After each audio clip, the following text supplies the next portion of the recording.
বড় পীর আব্দুল কাদের জিলানী মাহবুবে সুবহানী কুতুবে রব্বানী রাস্তা দিয়া চলতেছেন, একটা কুকুর সামনে দাঁড়ায় গেল।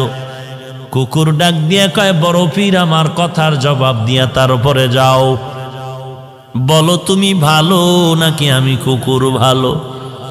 বড় পীর চিন্তায় পড়ে গেলেন, যদি বলি কুকুর তুই ভালো আমি খারাপ, আল্লাহর কোরআনের আয়াতের উল্টা হবে, কারণ বনি আদম হলো শ্রেষ্ঠ। যদি বলি তুই খারাপ আমি ভালো, তো অহংকারী আসিয়া যাবে।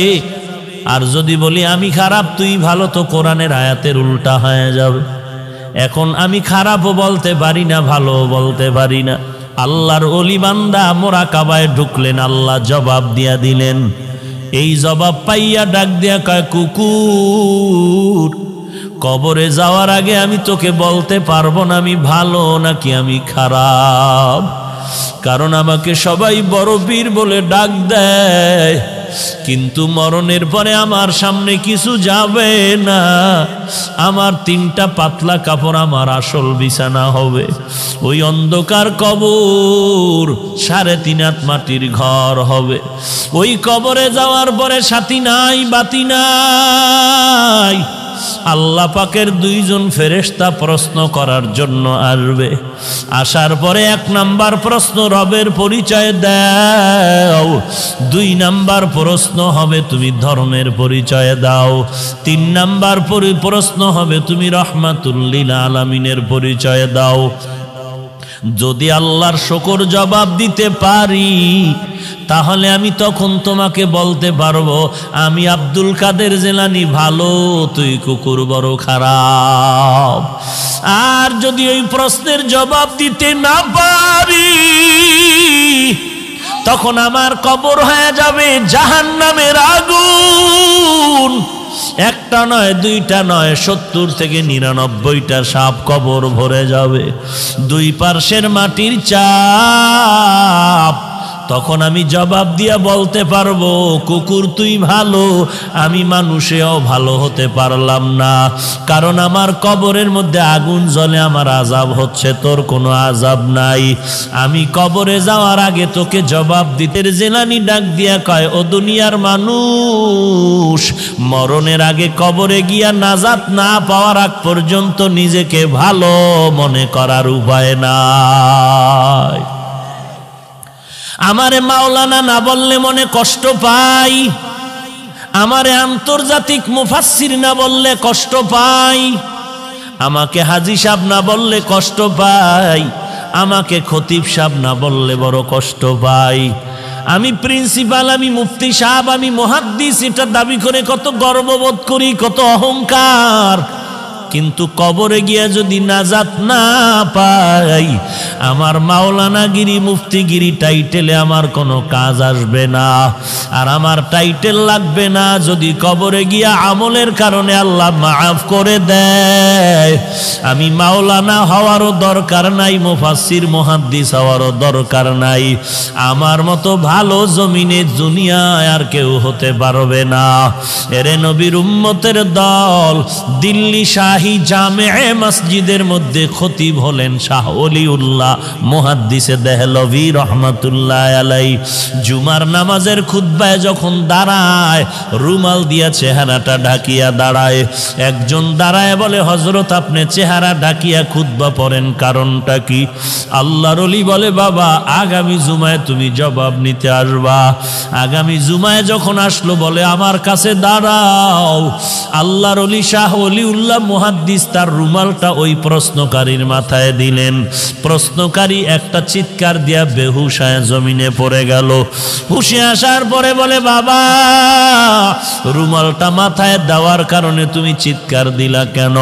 ওই লোকটা বলে, আল্লাহর কসম, আপনার রুমাল আমার মাথায় দেওয়ার পর দিল্লির বিশাল শহরে তাকায়া দেখলাম লক্ষ লক্ষ মানুষের মধ্যে কোনো মানুষ নাই। মাঝে মাঝে 2-1টা মানুষ দেখা যায়, আর বেশিরভাগ দেখা যায় কুকুর আর বানরের সুরাতে। गर्भ सूरत आदमी इंसाबुदे अहमदबू जहलो हामिक साबुदे आदमीरा आदमीयत लाजिमस्त औदेरा गर्बुना बाशुद ही जमास्त। গোটা দুনিয়াটা শাসন করেছেন দুইজন, শোষণ করেছে দুইজন। একজন শাসনকর্তা সুলাইমান পয়গম্বর, আর একজন শাসন করেছিলেন বাদশাহ যুলকারনাইন। ইন্তেকালের আগে বাদশাহ যুলকারনাইন বললেন, মরার পরে জানাজা পড়াইয়া কাফনের ভেতর থেকে হাত দুইটা বের করে এলাকায় ঘুরায় ঘুরায় কবরে নিয়ে যাওয়া। যখন এনা জানাজার পরে এমন করা হলো, দুনিয়াওয়ালারা কয়, দেখ দেখ, দুনিয়ার ক্ষমতা পাইয়াও লোভ এখনো সামলাইতে পারে না, মরার পরও আরো চায় আরো চায়। ইমানওয়ালা কয়, না রে বেয়াকুফ, না না, বাদশাহ যুলকারনাইন গোটা মানুষের সবক দিয়া গেল। আমি দুনিয়ার পুরা ক্ষমতা পাইয়াও আজ খালি হাতে কবরে যাইতেছি। এরে নবীর উম্মতের দল, কিসের মাস্তানি আর কিসের বাহাদুরি করো? তোমার আপন ছেলে যার জন্য তোমার ঘাম নষ্ট করে কামাই রুজি করে বাড়ি গাড়ি করো, ওই ছেলেটা তোমার গুনার ভাগ নিবে না, ওই মেয়েটা তোমার গুনার ভাগ নিবে না, তোমার মা তোমার আপন গুনার ভাগ নিবে না। দুনিয়াতে যদি মামলায় পড়ে যাও, বিপদে পড়লে দেখছনি মা বাবায় বলে এই সন্তান আমি চাই না। একটু বিপদে পড়লে মা সন্তানেরে ভুলিয়া যায়, আবার সন্তান মা বাবারে ভুলিয়া যায় স্বার্থের ভরি টানে ভরিয়া। অতএব তুমি কার পিছনে দৌড়াও, সব বাদ দিয়া তুমি আমার মাওলার সাথে যোগাযোগ লাগায়া দাও। আল্লাহকে ডাক দিয়া বলো, হে মালিক, দুনিয়াতে এই 70 বছর 60 বছর 40 বছর হায়াতে আমার প্রত্যেকটা সেকেন্ড আমি আমার দুনিয়ার লাইনে ব্যয় করলাম, বন্ধুর লাইনে ব্যয় করলাম, আমার খেলার মাঠের বন্ধুর পিছনে আড্ডা দিয়া সময় নষ্ট করলাম, লেখাপড়ার মাঠে আমার ছাত্র ভাই বোনের পেছনে সময় দিলাম, কর্মজীবনে আবার আমি টাকার পেছনে সময় দিলাম। আজান কানে আসছে মসজিদে যাই নাই, আলেম ওলামার মাইকির বয়ান আসছে বয়ানে যাই নাই, আল্লাহওয়ালারা ডাকছে আসো, মুয়াজ্জিন ডাকছে আসো, যাই নাই। ও আল্লাহ, সব জিন্দেগি বরবাদ করে ফেললাম। চোখ দুইটা বন্ধ করে তাকায় দেখি আমার আমল নামায় ভালো একটা নেক আমল নাই। ওরে বান্দা, আল্লাহ যদি জিজ্ঞাসা করে এমন একটা ওসিলা পেশ করো। আইয়ুব নবী এত বিছানায় অসুস্থ, সবাই পোকা পড়ার কারণে দুর্গন্ধে এলাকা ছাড়িয়া সবাই চলে যায়। আইয়ুব নবী এখন কাঁদতেছে, আল্লাহ সবাই আমারে ছাড়িয়া যায়, তুমি আমারে ছাড়িয়া দিও না রে আল্লাহ। এই কান্নার মধ্যে তাকায় দেখে অনেক বিবি তার ছিল, কয়েকজন বিবি আইসা বলে আমাদের তালাক দেন, আমরাও চলে যাব। আইয়ুব নবী কান্না করে বলে, বিবিরা যাও যাও, আমার জন্য আমার আল্লাহ হলেন যথেষ্ট। এইবার আইয়ুব নবী ভাঙ্গা দিল নিয়ে কান্না করে বলে, ও মালিক, আমার আদরের আপন বিবিরা পর্যন্ত আমাকে ছাড়িয়া সবাই চলিয়া যাইতেছে, তুমি আমাকে ফালাইয়া দিও না, মেহেরবানি করে তুমি আমাকে কবুল করিয়া নিও। হঠাৎ আইয়ুব নবী তাকায় দেখে পায়ের কিনারায় একমাত্র বিবি রহমা বয়া বয়া কান্না করে। আইয়ুব নবী ইশারা করে বলে, বিবি সবাই গেল, তুমি কেন যাও না? ইউসুফ নবীর কন্যা রহিমা, কিন্তু আসল নাম রহমা, তুমি যাও। বলে, না না, আমাকে যেতে বলবেন না পয়গম্বর। কারণটা কি? বলে, আমি আপনার খেদমতে আমার জীবনটা কাটায় দিতে চাই। কারণ কি? বলে, হাসরের ময়দান তো বড় কঠিন, একটা নেকের টানে মা বাবায় জাহান্নামে যাবে, ছেলে মেয়েরা জান্নাতে যাবে। একটা নেকের ব্যবধানে অনেক সময় ছাত্র জান্নাতে যাবে, ওস্তাদরা জাহান্নামে যাবে। একটা নেকের টানে বক্তা জাহান্নামে যাবে, শ্রোতারা জান্নাতে যাবে। একটা নেকের ব্যবধানে ইমাম সাহেব জাহান্নামে যাবে, মুক্তাদিরা জান্নাতে যাবে। একটা নেকের ব্যবধানে দেখা যাবে পীর সাহেব জাহান্নামে যায়, মুরিদেরা আমল করিয়া জান্নাতে যায়। এরে নবীর উম্মতের দল, রহমা নামের বিবি কান্না করে বলেন, ওই হাসুরের ময়দান এমন একটা ভয়ঙ্কর ঘর, একটা জায়গা, সূর্য মাথার উপরে নেমে আসবে, সূর্যের তাপে জমিনটা তামা হয়ে যাবে। ওদিকে জাহান্নামের আওয়াজ, ওদিকে আমার আল্লাহ তাআলার কুদরতের আওয়াজ। ওয়ামতাজুল ইয়াউমা আইয়ুহাল মুজরিমুন, এরে গুনাহগারের দল, নেককারদের থেকে তোরা আলাদা হয়ে যা। জাহান্নাম চিৎকার দিয়ে বলবে, রে মালিক, গুনাহগারগুলো সব আমার পেটের মধ্যে দিয়া দাও রে আল্লাহ। সূর্যের তাপে মানুষের গুনাহগারের মাথার মগজগুলো টাস টাস করে ফেটে যাবে, পায়খানার রাস্তা দিয়া পেটের নাড়ি বুড়িগুলো পড়িয়া যাইবে। এমন কান্নার আওয়াজ, জাহান্নামের আওয়াজে হাসরের ময়দানটা থরথর করে কাঁপা শুরু হয়ে যাবে। ওরে নবীরা পর্যন্ত কান্নার আওয়াজ, শুধুমাত্র তোমার আমার নবী সিজদায় পড়ে কাঁদবেন, আল্লাহ জাহান্নামের ফিরাও, আমার একটা উম্মত যেন জাহান্নামে না যায়, আমার একটা উম্মত জাহান্নামে গেলে আমি নবী জান্নাতে যাব না। আল্লাহ বলবেন, নবী আপনি কাঁদবেন না, আপনি চিনিয়া চিনিয়া বাছাই করে করে আপনার উম্মতের জান্নাতে নেওয়ার চেষ্টা করেন। এরে নবীর উম্মতের দল, আমার নবী উম্মতের কেমনে চিনবেন?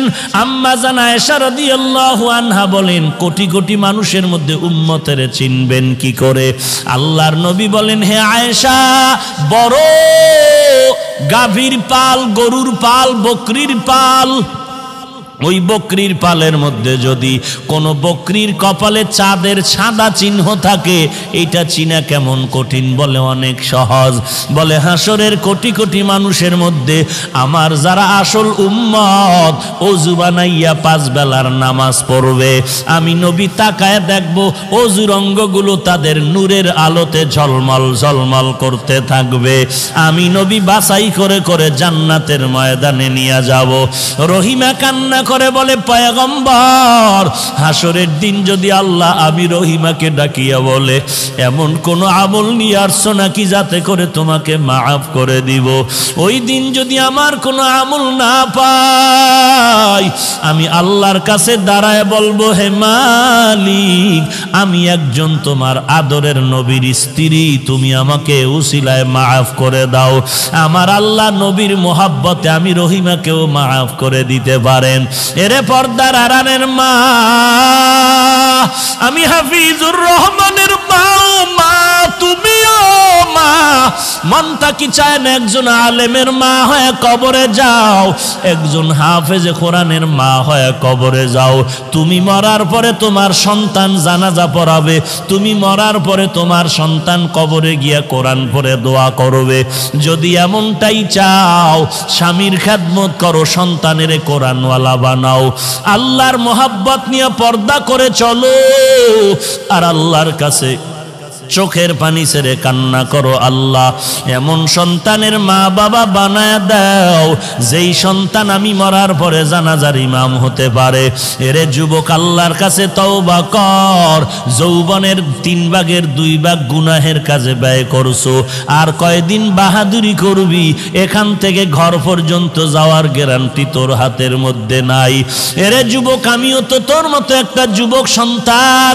তোর ডানে বামে তাকায়া দেখ, তোর মতো যুবক স্কুল কলেজে পড়ে নামাজ বাদ দেয় না, তুই কেন পারো না? তোর মতো যুবক র্যাব আর্মি পুলিশ বিডিআরের চাকরি করে নামাজ বাদ দেয় না, তুমি কেন পারো না? তোমার মতো যুবক তাকায় দেখো, কৃষি কাজ করে, নদীতে কাজ করে, শ্রমিকের কাজ করে, নামাজ বাদ দেয় না, তুমি কেন পারো না? কয়দিন আর গুনার কাজ করবি রে বাবা? জাহান্নামের আগুন কি সহ্য করতে পারবি? আল্লাহর কোরআনটা কি তুই কি মিথ্যা মনে করেছো? নবীর হাদিস কি মিথ্যা মনে করেছ? আল্লাহর কোরআনের আওয়াজ। এক জাররা পরিমাণ গুনাহ নিয়ে যদি কবরে যাও, ওই কবরের দুই পার্শ্বের মাটির চাপ পাজরের হাড় চুরমার হয়ে যাবে, সহ্য করতে পারবি না রে আল্লাহর বান্দা। তওবা কর, আল্লাহর কাছে কান্না কর। ও আল্লাহ, জীবনে আর কোনোদিন নামাজ ছাড়বো না, বেপরদায় চলবো না, আর কোনোদিন মা বাবার সাথে বেয়াদবি করব না, আলেম ওলামাদের সাথে বেয়াদবি করব না, আর কোনোদিন দেশের বিরুদ্ধে জাতির বিরুদ্ধে ষড়যন্ত্র করব না, সহিভাবে কোরআন পড়ে নামাজ পড়ব, নবীর তরিকায় চলব। দুনিয়াতে জন্ম নিয়েই বাবা দেখেন নাই, 6 বছর বয়সে মা হারায় ফেললেন, 40 বছর পর্যন্ত নবী একা একা চলতেছেন। কারো কাছে নবী দাওয়াত দেন না, নামাজের কথা নাই, রোজার কথা নাই, তেলাওয়াতের কথা নাই, কালেমার কথা নাই, কোনো দাওয়াত নাই। কত বছর? 40 বছর পরে নবী নবুয়তের সনদ দিয়ে আল্লাহ কোরআন অবতীর্ণ করেছেন, দাওয়াত শুরু হয়ে গেল। রহমতের নবী আমার দাওয়াত দিতেছে মানুষের দ্বারে দ্বারে ঘুরে। মান ক্বালা লা ইলাহা ইল্লাল্লাহ ফাদাখালাল জান্নাহ, কুলু লা ইলাহা ইল্লাল্লাহ তুফলিহুন। একবার যে পড়বে লা ইলাহা ইল্লাল্লাহ সে জান্নাতি। নবী দাওয়াত শুরু করলেন। নবীজির ব্যক্তিত্ব, যৌবন, শক্তি সব দিক থেকে তুলনাহীন। সারা দুনিয়ার মানুষের থেকে আমার নবী ভিন্ন। সেই নবীর যৌবনকালের 25 বছর বয়সে বিয়া করার ক্ষেত্র আসলো। 2 জন স্বামী অতিবাহিত করনেওয়ালা নারী। আম্মা জান খাদিজা রাদিয়াল্লাহু আনহার সাথে বিবাহ, 40 বছরের নারী। নবীজির বয়স 25 বছর। নবীজির ভরা যৌবন, তাজা শক্তিশালী নবী। এখানেও আমার রবের বড় পরীক্ষা। তাও আবার 40 বছরের নারী, অবিবাহিত না। 2 জন স্বামী বিদায় হয়ে গেল, তৃতীয় হিসাবে রহমতের নবী আমার। কন্যা হইতেছে, বারবার কন্যা। আরবের মানুষ কন্যা পছন্দ করে না, কঠিন পরীক্ষা চলতেছে। আরবের মানুষ কন্যা পছন্দই করে না। কন্যা ঘরে আসলে লজ্জায় বাবা সমাজে মাথা উঁচু করে না, সমাজে বলেও না, গোপন রাখে, লজ্জা। নারী সমাজের বোঝা। সারা দুনিয়ার ধর্ম বর্ণ সব মানুষগুলো নারীদের উপরে জুলুম করে, জুলুম আর জুলুম। একমাত্র ইসলাম নারীর সম্মান বজায় রেখেছে, আর কেউ রাখে নাই। নারীর মর্যাদা ইসলাম দিয়েছে, আর কেউ দেয় নাই। এই কথাটা যারা বুঝে না তারা ইসলামের বিরুদ্ধে কথা বলে, আর বলে ইসলাম নারীর অধিকার দেয় নাই, মর্যাদা দেয় নাই। যুক্তি পেশ করে বাপ মারা গেলে সন্তান যে সম্পদ পাবে তার অর্ধেক পাবে নারী, তো ইসলাম নারীকে ঠকাইলো কেন? এই যে অর্ধেক দিয়েও নারীরে অনেক বেশি দিছে, ছেলের থেকেও বেশি, এটা বুঝার ক্ষমতা নারীর নাই। ছেলে যা পাবে তার অর্ধেক পাবে একটা মেয়ে। এই অর্ধেকও ছেলের ডবলের থেকে 1000 গুণ বেশি, এটা বুঝার ক্ষমতা। ছেলে শুধু বাবার থেকে পাইল, কিন্তু আর মরণ পর্যন্ত কারো থেকে পাবে না। আর মেয়েটা বাবার থেকে পাইল, বিবাহের সিঁড়ি পর্যন্ত উঠায় দেওয়ার দায়িত্ব বাবার। স্বামীর ঘরে যখন যাবেন মৃত্যু পর্যন্ত দায়িত্ব স্বামীর। স্ত্রীর কোনো কাজ নাই, কোনো কর্ম নাই, কষ্ট করতে পারবে না, শুধু ঘর সামলাবে। আর বাইরে কাজ করবে কখন? ঘর সামলাইতেই তো নারীর সময় থাকে না। রান্না বাড়া করা, ঘরের ভেতরটা ঠিক রাখা, সন্তান লালন পালন করা, এটা 1000 বার দিলেও স্বামী পারবে না, চাইলেও পারবে না, সম্ভব না। আল্লাহ বানানোর সময় সিস্টেম আলাদা করেই তো বানাইছে।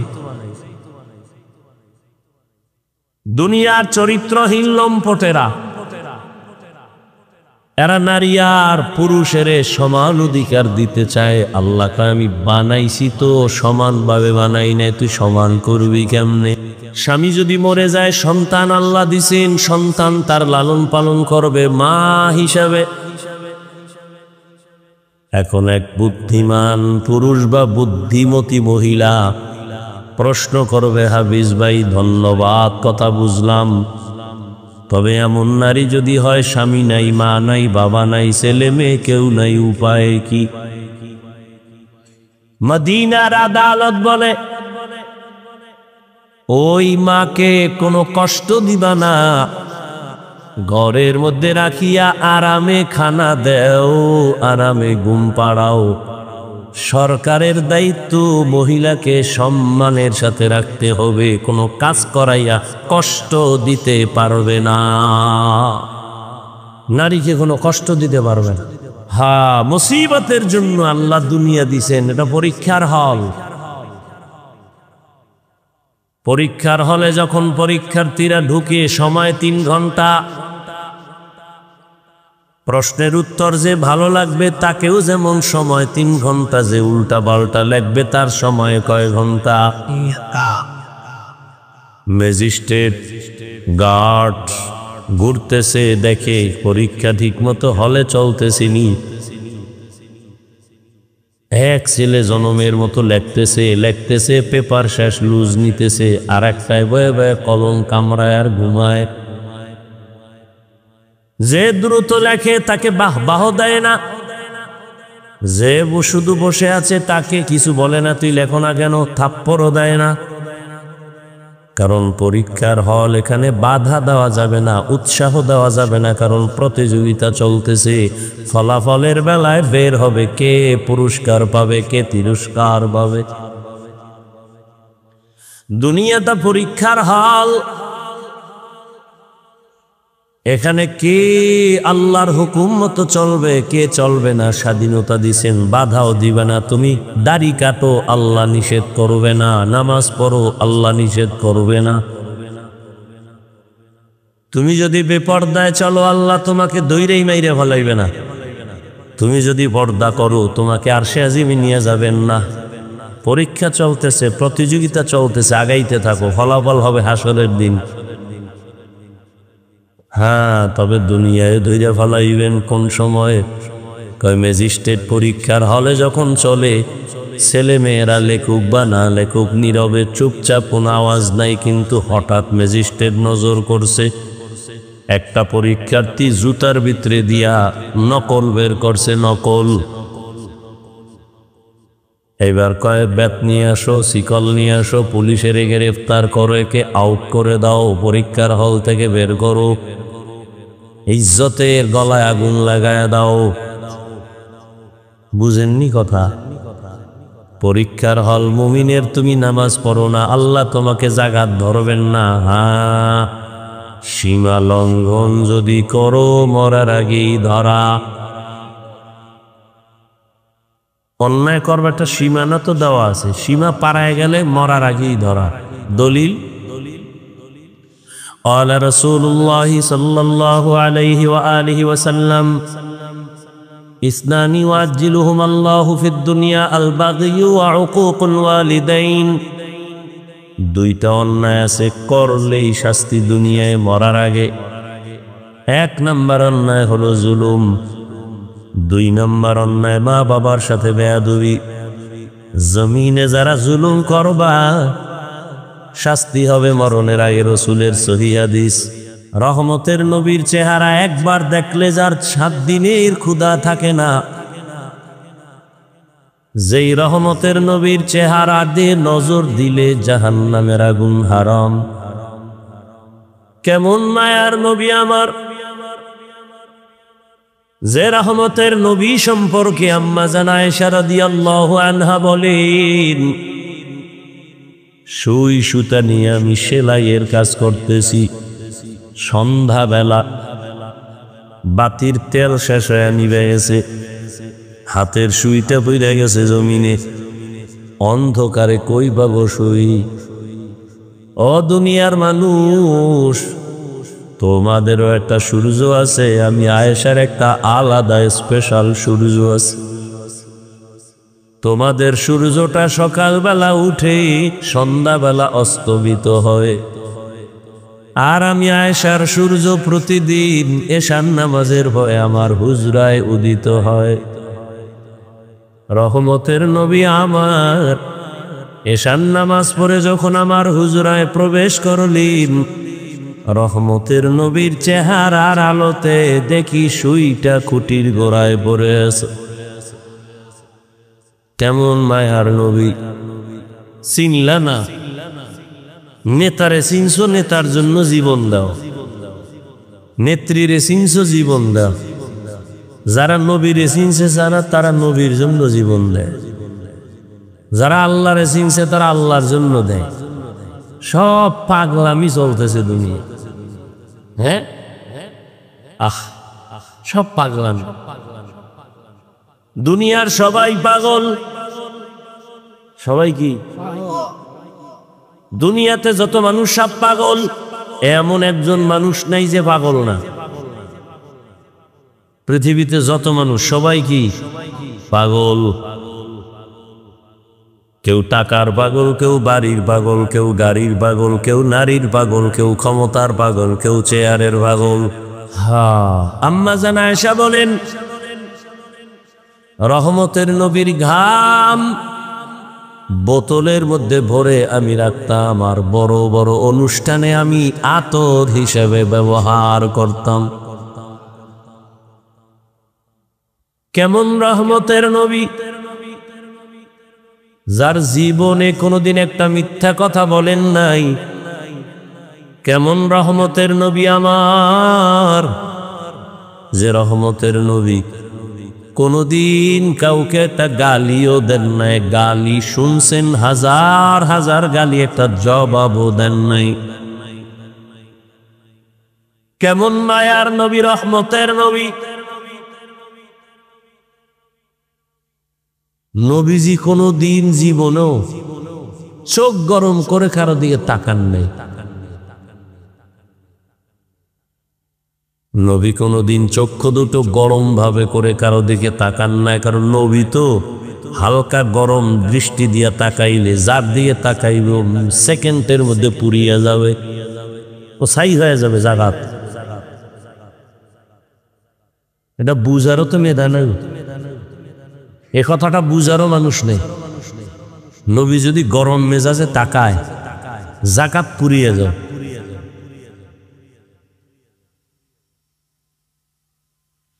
এটা আল্লাহর দেয়া পাওয়ার। বুঝার মেধা নাই, বুঝানোরও মানুষ নাই, বুঝবার মতো মনও নাই, বিরোধিতা করার মানুষ আছে। বুঝার মানুষ নাই, বুঝানোরও মানুষ নাই, বিরোধিতা করার মানুষ আছে। এত সুন্দর নবী, এত মায়ার নবী, এত সত্য নবী, এত দয়ার নবী, সেই নবীকে একবার দেখলে জাহান্নাম হারাম, কিন্তু 13 বছর পর্যন্ত ওই রহমতের নবীকে কাছে বসে দেখছি, বয়ানও শুনছে, কিন্তু একবারের জন্য কালেমা পড়ে নাই। কত বড় নিকৃষ্ট বেঈমান।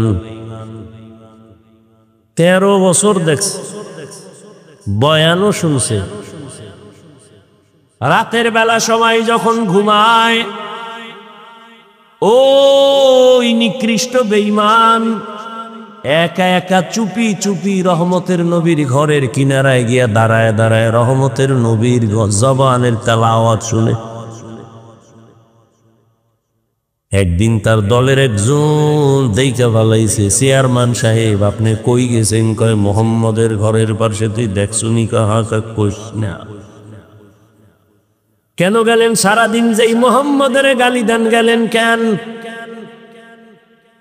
মোহাম্মদের যত গালি দেই তার জবানের আওয়াজে এত মজা, জমিনে আর কোনো মজা আর কোনো আওয়াজে নাই। ইমামুল আউয়ালিন আল আখিরিন বহর সাদকা রাহমাতাল লিল আলামিন সাইয়্যিদুল কাউনাইন খাতমুল মুরসালিন আখির আমদ বুদ ফখরুল আউয়ালিন। এত বড় নামি দামি বেঈমানদার নাম জানেননি? গর্ব সুরত আদমি ইনসাবুদে আহমদ বু জাহলো হামেক সাবুদে। 13টা বছর নবীরে দেখার পরও কালেমা পড়ে না বেঈমান আবু জাহাল। অন্যদিকে 27 বছরের একটা যুবক, কয় বছর, তরবারি নিয়ে দৌড়ায়, নবীকে জবাই করবে। কারে জবাই করবে? রহমতের নবীর কল্লা কাইটা নিয়ে আসবে, তরবারি নিয়ে দৌড়ায়। কত বড় বিশ্ব সন্ত্রাসী!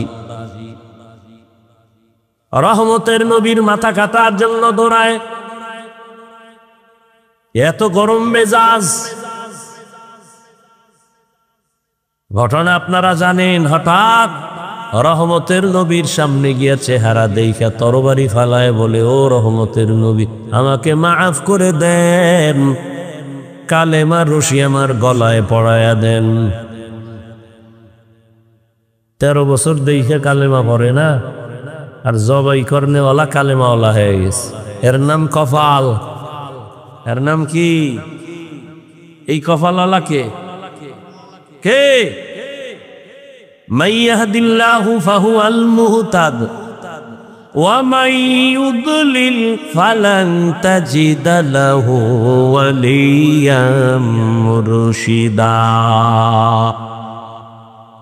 আল্লাহ যাকে কবুল করবেন সে হেদায়াত পাবে, আর যার কপাল পুড়ে যাবে সে হেদায়াত পাবে না, পাওয়ার মতো কোনো মুর্শিদও পাবে না। মুর্শিদ বানি পথ দেখানোওয়ালা, পথ প্রদর্শক, এর নাম কফাল। এলাকায় বহুদিন ধরে বয়ানের প্রচারণা চলতেছিল, অনেকে আসতে চাইছিল, পারে নাই। কফাল। আর একদল বাড়ির থেকে বইলে আসছে, 10 কাউনি এলাকায় ওয়াজ হইতেছে, যাই। বেহেশতের প্যান্ডেলে না ঢুইকে সে দোকানপাটে আড্ডা দেয়, গল্প করে, তাজা তাজা কবিরা গুনাহ করে। কফাল। বুঝেননি? আর একদল প্যান্ডেলে ঢুকছে ঠিক, কিন্তু এই বান্দার কপালটাও সুবিধা না, কারণ গজবের মোবাইল সামনে নিয়া কলবের দরজা বন্ধ করে রাখছে। কপাল। যারা মোবাইল নিয়ে ব্যস্ত এই প্যান্ডেলে বসিয়া, ওদের কলবে বয়ান ঢুকবে না, ঢুকবে না, ঢুকবে না, মোটেও ঢুকবে না। তুমি ঠিকের, আমি বইয়ের তোমার ঠিকের অপেক্ষায়, ওর কলবে বয়ান ঢুকবে না। এই জন্য দেখেন না, মুনাজাত তো সবাই ধরে, সবাই তো আর কাঁদে না। কাঁদে? মকবুল হ্যায় শাজ হ্যায় কাবিল তু বহুত হ্যায়, মকবুল হ্যায় শাজ হ্যায় কাবিল তু বহুত হ্যায়, আয়ে না কে মানিন্দে তু নেহি দিল তু বহুত হ্যায়, আয়ে না কে মানিন্দে তু নেহি দিল তু বহুত হ্যায়। সবার ভিতরে তো একটা কলব আসেনি? আয়নার মতো পরিষ্কার কলব আছে কতজনার। সারা রাত দরজা বন্ধ কইরা জেনা জেনা, মোবাইলের জেনা, মায়ও এক রুমে, বাবা এক রুমে, মোবাইলের জেনা, মাইয়া এক রুমে, মোবাইলের জেনা, ছেলে আর এক রুমে। রাতের বেলা সারা রাত মোবাইল দিয়া জেনা, চোখের জেনা, কানের জেনা, হাতের জেনা, অন্তরের জেনা, জবানের জেনা মোবাইলে। ফজর নাই, নামাজ নাই, যৌবন নাই, মা বাবার সাথে ভালো আচরণ নাই, শিক্ষকের সাথে বেয়াদবি, আলেমের সাথে বেয়াদবি, মুরব্বীদের সাথে বেয়াদবি। বাঁচতে চাও অনেক দিন, কিন্তু অস্ত্র লয়ে ঘুরতেছ, দ্রুত মরার অস্ত্র, তোরা দ্রুত পঙ্গু বানায় ফেলবে। বিয়ে টিয়া করিস না বলো, কারণ বউয়ের হক আদায় করতে পারবি না হারবাল ছাড়া। আর বিয়া কইরা যদি বউর হক আদায় না করতে পারতো, আর এক বিপদ না কান্দে লইলি? দরকার কি? রসুল তো আর একটা ঔষধ দিছে, বিয়া করার সময় যদি সামর্থ্য না তাকে রোজা রাখ। কিন্তু নিমখারাম বেঈমান কিছু মুনাফিকরা কয় রোজা রাখলে রোগ বাড়ে, অথচ রসুলের কথা এবং সমস্ত চিকিৎসা বিজ্ঞানীদের ফাইনাল কথা, মানুষের সুস্থতা সব রোজা। তুমি ডায়েট করো, ডায়েট। সমস্ত দুনিয়ার ডাক্তারেরা খালি ডায়েটের ঔষধ দেয়, কম খা কম খা কম খা। সকালে টোস্ট রং চা, দুপুরে হালকা পাতলা কিছু খাবি, রাত্রে না খাইয়ে হইয়া থাকবি। এই ডায়েট করো। সব ডায়েটের চেয়ে আমার রসুলের দেওয়া ডায়েট তো সে 1500 বছর আগের ঔষধ। রোজার আট এর থেকে বড় ডায়েট আর কিচ্ছু নাই। ডায়াবেটিসের গোষ্ঠীও তোরে ধরবে না ঠিক মতো রোজারা। রসুল সোমবার বৃহস্পতিবারে রোজা রাখছেন। এমনি চিকিৎসা বিজ্ঞানীরা 1500 বছর আগের মোহাম্মদের থিওরিগুলো রিসার্চ করে বলছে রোজা হলো শরীরের মহা ঔষধ সুস্থতার জন্য।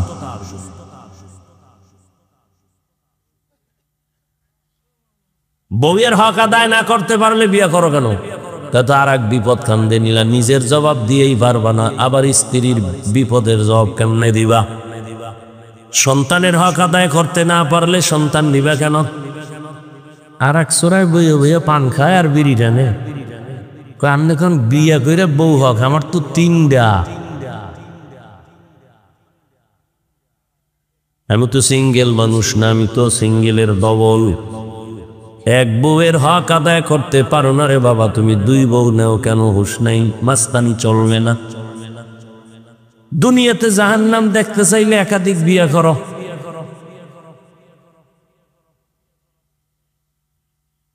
দুনিয়াতে জাহান্নাম নবদ দেখতে চাইলে কি করো? একাধিক।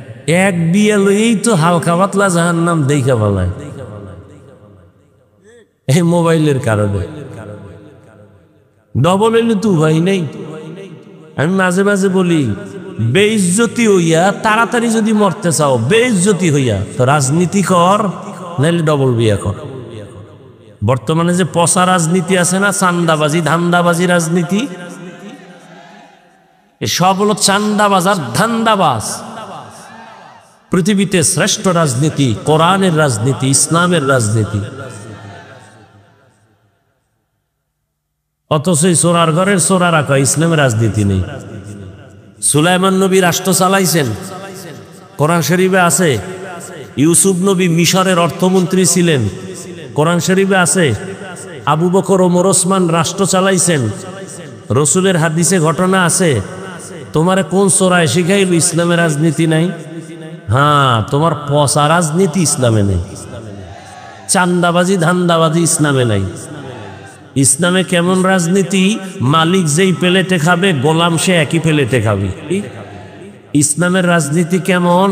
কর্মচারী কাজ করবে, ঘাম ঝরার আগে বেতন দিয়া দাও। আর চান্দাবাজার ধান্দাবাজের রাজনীতি কেমন? মালিকে 500 টাকার খেজুর দিয়ে ইফতারি খাবে, কর্মচারী পায়ে ফিসা আটানার খেজুর দিয়ে ইফতারি করবে। ধান্দাবাজি চান্দাবাজি রাজনীতির নিয়ম কি? কর্মচারী কাজ কইরা সুটকি হয়ে যাবি, বেতনের জন্য রাস্তায় আন্দোলন করবি, পুলিশের ফিডা খাইয়া আপ বেতন পাবি। কি? আর জাকাত তো দিবেই না। নবী 1500 বছর আগে বইলে গেছে, জাকাত দেওয়া কিয়ামতের আগে মানুষ মনে করবে জরিমানা। ঠিক। এখন তাই মনে কর জাকাত দেয় না, তো জাকাত বানাইছেন ফ্যাশন। মাইক লাগায় জাকাত দেখা, আসেন on time free service, on time লঙ্গি, একবার পরলে সদরঘাট। কেন বানায় বলতেছি? ওদিকে কোম্পানি আবার এই কাপড় সিলাই কইরা দোকানে দোকানে দিয়া লেখছে জাকাতের কাপড় পাওয়া যায়। তার মানে পৃথিবীর কোম্পানি এর থেকে 3rd ক্লাসের অন টাইম নিকৃষ্ট কাপড় কোন কোম্পানি আর বানায় নাই। জাকাতের কাপড় এত নিকৃষ্ট কাপড় বানাইছে, ফ্যাশন বানাইছে জাকাত দাও। এই বয়ান এইরকম কোন মসজিদে করলে এই হুজুর পরের দিন নাই, গুম গুম মানে ঘুমায়। কারণ শিয়ালের হাতে মুরগি দিয়া কয় 3 দিনের আমানত, শিয়াল কয় দোয়াও চাই মাপ চাই, এটা ফেটে গিয়ে কিমা হয়ে গেছে, আর ফেরত দেওয়ার উপায় নেই। শিয়ালের কাছে মুরগি রাখা যেমন, মসজিদ মাদ্রাসা এবং ধর্মের চাবি সুদখোর ঘুষখোর বেনামাজির হাতে দেওয়াটাও তেমন। দিছে কারা? জিবরাইল। কারা দিছে? কারা? আমরা হুজুরেরা। কারা দিছে? তা আমরা কইতে লজ্জা লাগে, ভোটের আগে পায়খানা খাইছো টাকার নামে, লজ্জা লাগে নাই? বাথরুমে গিয়া 10 গ্রাম পায়খানা খাইও, এরপরে হালাল সাবান দিয়ে কুলি কইরো, গন্ধ থাকবে না। কিন্তু প্রার্থীর থেকে যে টাকা খাইছো, জাহান্নামের আগুন ছাড়াই গন্ধ যাবে না। পিসাবের মুড়ি তাবলিগলা টের পাওয়া যায় টাকার সামনে। আল্লাহ হেদায়াত দান করো। ভেজাল ভেজাল, যেদিকে ডুবমু খালি ভেজাল। এই জন্য মাঝে মাঝে বলি, পীর সাহেবের মুড়ি তাবলিগওয়ালা হাজি সাহেব, তাদের ইমানের পার্সেন্ট কত টের পাওয়া যায় মাইয়া ভোলার বিয়ার সময়। উপরে উপরে কয় কিচ্ছু লাগবে না, তলে তলে কয় এইটা দিল না, এটা কি মানবতা হইল? ওইটা দিল না, এটা কি মানবতা হইল? যৌতুক ছাড়া বিয়া চলে না। তারপর যৌতুক কি বলে? বিদেশ যাওয়ার ভিসা দাও। কই যাই তো বিদেশ যাবে, জিগাইলাম একটারে কানে ধরে, এদিকে বদমাইশ, তুই যে বিদেশ যাওয়ার ভিসা নিয়ে বিয়া করছো, বউ নিবিনি কয় না, কার কাছে রাখবি? ছোট ভাই ভাড়া দেবে। আমি বানায় বলতেছি, এ আকাম চলে না? চলে না রে। তোর ঘরে তো ঘুমের মধ্যে ঠাডা করা দরকার ছিল 13টা, পরে না কেন? তুই মুহাম্মদের উম্মত, নইলে পড়তো। ঘুমের তুইটা দেখতি চেহারাটা শুকর হয়ে গেছে, বানর হয়ে গেছে, শুধু মুহাম্মদের বরকতে আল্লাহ দেন না। কিন্তু চিনলি না সেই নবীরে, কে সে? আমার মায়ার নবী। যদি চিন্তা, তাহলে নবীরে কষ্ট দিয়ে নামাজ বাদ দিয়া থাকতে পারতা না। কই, আমরা তো নবীর মোহাব্বতে টুপি পরলাম, দাড়ি রাখলাম, নামাজ পড়ি, পর্দা করি, হালাল খাই। আপনাদের পাও ধরে ধরে বুঝাই, নবীর তরিকা মতো চলেন। এতক্ষণ যে বয়ান করতেছি, বুঝতেছেন আমার অনেক কষ্ট হইতেছে, কিন্তু একবারও বলি না আমার মতো পাঁচকল্লি লাগায় দাও। আমি কওমি মাদ্রাসার সন্তান, একবারও বলি নাই তোমরা কওমি মাদ্রাসায় যাও। আমি তাবলীগের লাইনের সন্তান, পীরের মুরিদ, একবারও বলি নাই তুমি পীরের কাছে যাও, তাবলীগে যাও, স্কুল কলেজ বাদ দিয়া মাদ্রাসায় যাও, বলি নাই। কি বলবো? ও যুবক শোনো, কি বলবো শুনে নাও। কি বলবো? তোমাকে একটা কথাই বলবো, তুমি স্কুলে পড়ো আলহামদুলিল্লাহ, কলেজে পড়ো, চাকরি করো, ব্যবসা করো, কোনো বাধা নাই। বরং আমি হাজারো লাখো মানুষের নিয়ে দোয়া করি, ও যুবক তুমি ডাক্তার হও, ইঞ্জিনিয়ার হও, প্রফেসর হও, সাংবাদিক হও, সাহিত্যিক হও, তুমি একজন প্রফেসর হও, তুমি একজন ওসি হও, ডিসি হও, এসপি হও, এমপি হও, মন্ত্রী হও, তবে ছোট একটা দাবি, তুমি বেয়াদব হইও না। এখন যুবক মনে মনে বলবা, হাফিজ ভাই বেয়াদব হব না, তার ব্যাখ্যা কি? 3 জায়গায় বেয়াদবি করলে তুই মরার আগে শেষ। 1 নম্বরে মা বাবার সাথে বেয়াদবি করবা না, 2য় শিক্ষকের সাথে বেয়াদবি করবা না, 3 তুমি আলেম ওলামা মুরব্বির সাথে বেয়াদবি করবা না। খবরদার, কারণ মা বাবার যদি একটু কষ্ট অন্তরে লাগে, আর যদি বলে আহ তোর কপাল শেষ। আমার মা বাবার চোখের পানি আর দোয়া, আল্লাহ এত সম্মান দিছেন, কিন্তু আমার আব্বা আম্মা কোনোদিন আমারে বৈশাখ বয়ান শিখায় নাই। আমার এই স্টেজে বৈশাখ বয়ান শিখাইছেন আমার ওস্তাদ, হাতে দইরা দইরা পর আউযুবিল্লাহ, পর বিসমিল্লাহ। তাহলে ওস্তাদের অবদান আছে না নাই? ওস্তাদের অবদানে চেয়ারে বসছি, কিন্তু বয়ানে মজা লাগে না। বয়ান খুঁজা খুঁজা কই, কিন্তু বয়ানের মধ্যে কোনো মোহাব্বত নাই, আকর্ষণ নাই, মানুষের কান্না নাই, নিজের নাই। বয়ান করি ঠিক, কিন্তু বয়ানের পরে নামাজ ঠিক মতো পড়ি না। যখনই উলামায়ে কেরামের নজর লাগাইছি, আল্লাহওয়ালারা নজর দিছে, তখন বয়ানের মধ্যে রূহ আইসা গেছে, বয়ানের মধ্যে এখন মায়া বেড়ে গেছে। বয়ান করার আগে ভয় লাগে যে এই কথাটা মানুষের হুকুম দিলাম, আনি মানি কিনা। তাহলে উলামায়ে কেরামের অবদান লাগেনি? লাগে। এই জন্য মা বাবার সাথে বেয়াদবি করলে জীবন ধ্বংস, শিক্ষকের সাথে বেয়াদবি করলে, বরদোয়া নিলে লেখাপড়া ধ্বংস। উলামায়ে কেরাম আল্লাহওয়ালার বরদোয়া লাগলে তোর চরিত্র শেষ। এই জন্য তুমি ডাক্তার হও, আদর্শবান ডাক্তার হও, ইঞ্জিনিয়ার হও, আদবওয়ালা আদর্শবান ইঞ্জিনিয়ার হও, প্রফেসর হও, আদর্শবান প্রফেসর। দেখবা সম্মান পুরা দেশের মধ্যে তোমার এককভাবে হবে। এমন ডাক্তার আছে না পুরা দেশের মধ্যে তার নাম? তা আল্লাহ তোমারেও তো পারে, কিন্তু খবর লও তো যার এত নাম তোমার মতো সারা রাত মোবাইলে আকাম করেনি। খবর লোক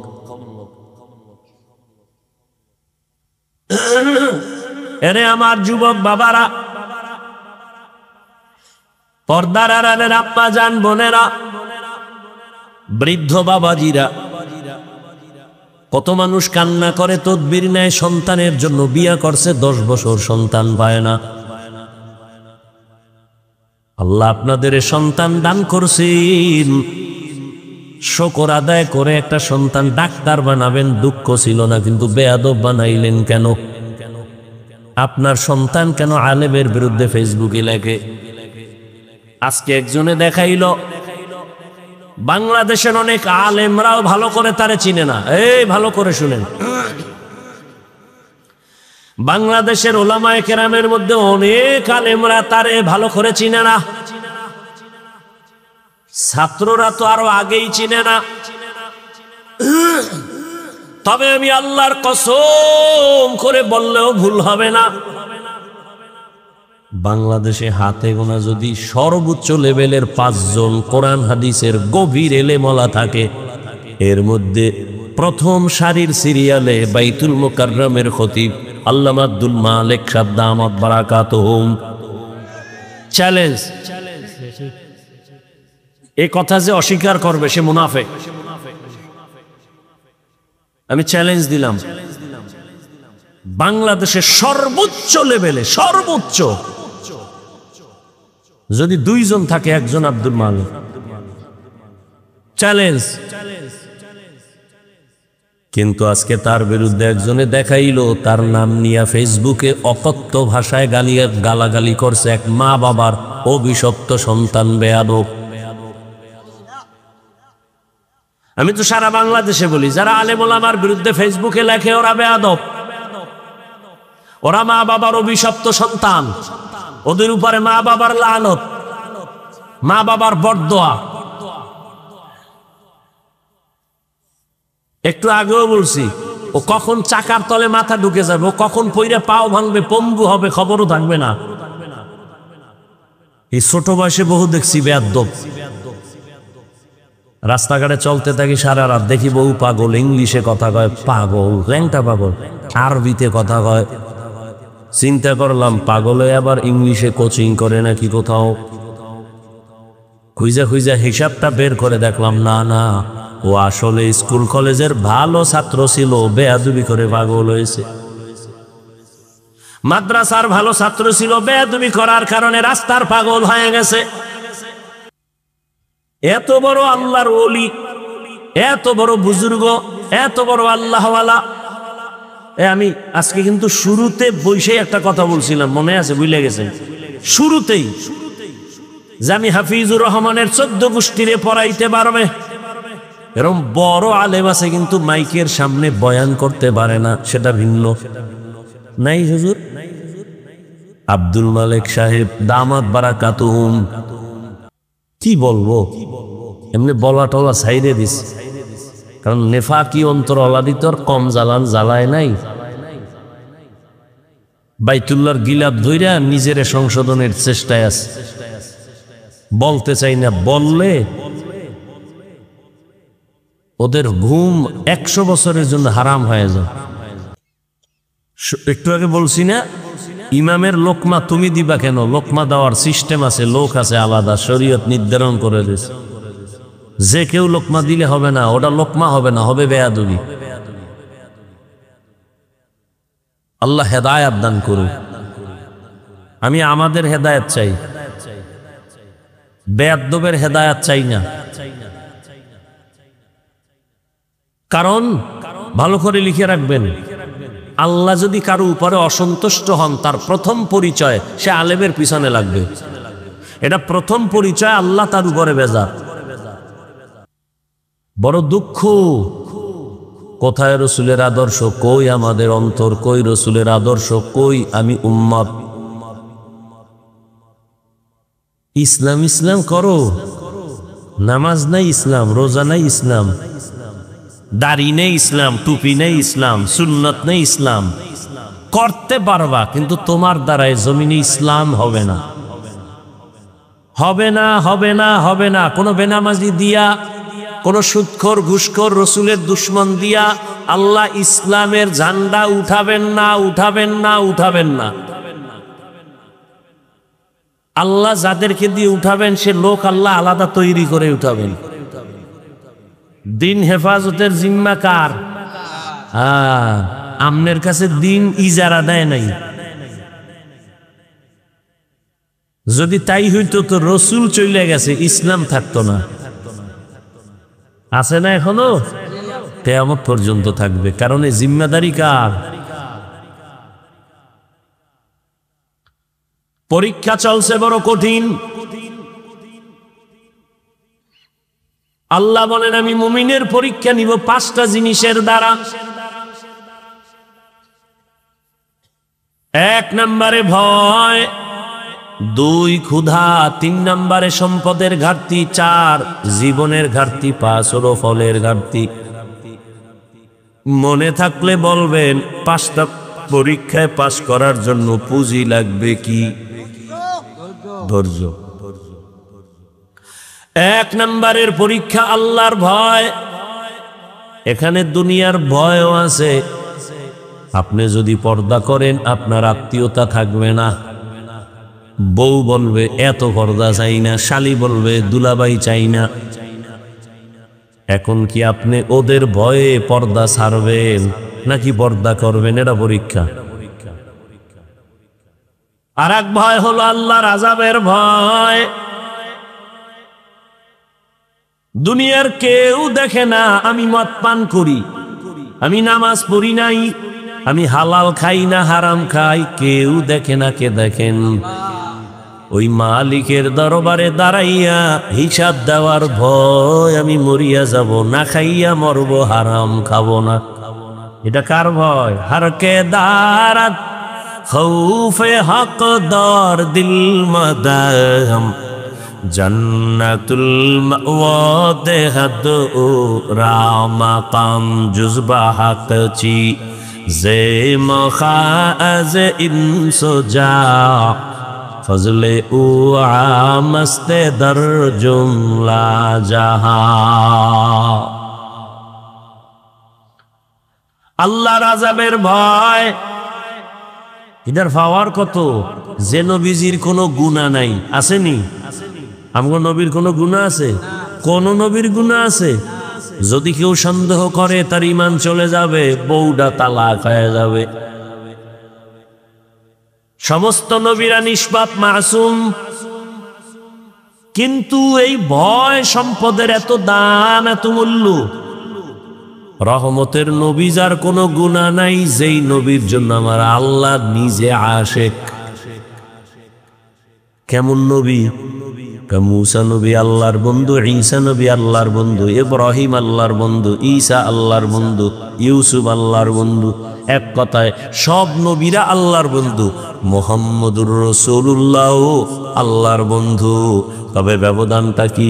সব নবী রাসূল আমার আল্লাহ তাআলার আশিক, আর আমার আল্লাহ নিজে হলেন মুহাম্মদের আশিক।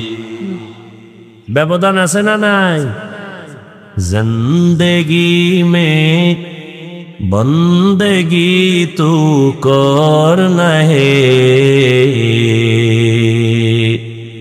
जिंदगी में बंदगी तू करना है, जिंदगी बे बंदगी शर्मिंदा है, जिंदगी बे बंदगी शर्मिंदा है। दुनिया में हो दुनिया का तालबगार ना हो, बाजार से गुजर हो खरीदार ना हो। ये दुनिया एक मिसल कागज फूल है, ये दुनिया एक मिसल कागज फूल है, जिंदगी में बंदगी तू करना है, जिंदगी बे बंदगी शर्मिंदा है, जिंदगी बे बंदगी शर्मिंदा है, जिंदगी में बंदगी कुन बंदगी, बंदगी बे जिंदगी शर्मिंदगी। रहमतेर नबीर कोनो गुनाह নাই, যে নবীর জন্য আল্লাহ নিজে আশিক, সেই নবীকে আল্লাহ বলেন, ও নবী আমি আমাকে আপনি ভয় করেন। ভয়ের নাম তাকওয়া। ইয়া আইয়ুহান নাবিয়্যুত্তাকিল্লাহ ওয়া লা তুতি'ল কাফিরিনা ওয়াল মুনাফিকিন। আল্লাহর আযাবের ভয় বড় কঠিন। আপনিও মুসলমান, আমিও মুসলমান, আপনার আমার আল্লাহ দুই। এই ঘুমাইতেছেন না? আপনাদের আল্লাহ আমার আল্লাহ, আপনাদের নবী আমার নবী, আপনাদের কোরআন আমার কোরআন, আপনাদের কাবা আমার কাবা, আপনাদের ধর্ম আমার ধর্ম, আপনাদের কালেমা আমার কালেমা। আপনারা দুনিয়াতে আসছেন, আমি আছি সিস্টেম। বিদায় বেলা কাফনের সংখ্যা আমারও 3টা, আপনারও 3টা, মহিলাদের হবে 5 কাফন, কালার হবে আলাদা। হ্যাঁ, কালারও সবার এক, শুধু হুজুরদেরটা আলাদা। হ্যাঁ, কি কালার, কি কালার?